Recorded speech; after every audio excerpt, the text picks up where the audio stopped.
मनोबुद्ध्यहङ्कारचित्तानि नाहं न च श्रोत्रजिह्वे न च प्राणनेत्रे न च व्योमभूमिर्न तेजो न वायु चिदानन्दरूप शिवोऽहं शिवोऽहं चिदानन्दरूप शिवोऽहं शिवोऽहम् न च प्राणसंज्ञो न वै पञ्चवायु न वा सप्तधातुर्न वा पञ्चकोशा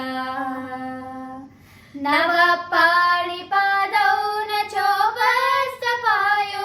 चिदानन्दरूप शिवोऽहं शिवोऽहं चिदानन्दरूप शिवोऽहं शिवोऽहम्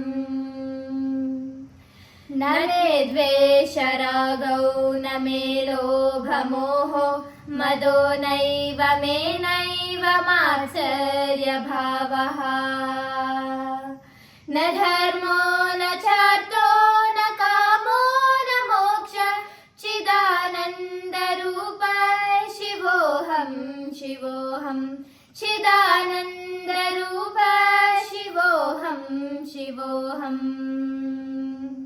न पुण्यं न पापं न सौख्यं न दुःखं न मन्त्रो न तीर्थं न वेदा न यज्ञः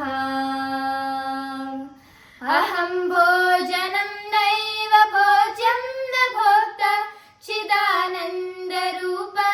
शिवोऽहं शिवोऽहं चिदानन्दरूप शिवोऽहं शिवोऽहम् न मृत्युर्न शङ्का न मे जातिभेद पिता दैवनेनैव माता न जन्म न बन्धुर्न मित्रं गुरुर्नैव शिष्य चिदानन्दरूप शिवोऽहं शिवोऽहं चिदानन्दरूप शिवोऽहं शिवोऽहम् अहं निर्विकल्पो निराकाररूप विभुर्व्याप्य सर्वत्र सर्वेन्द्रियाणां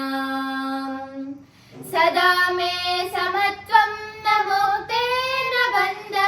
चिदानन्दरूप शिवोऽहं शिवोऽहं चिदानन्दरूप शिवोऽहं शिवोऽहं चिदानन्दरूप शिवोऽहं शिवोऽहम्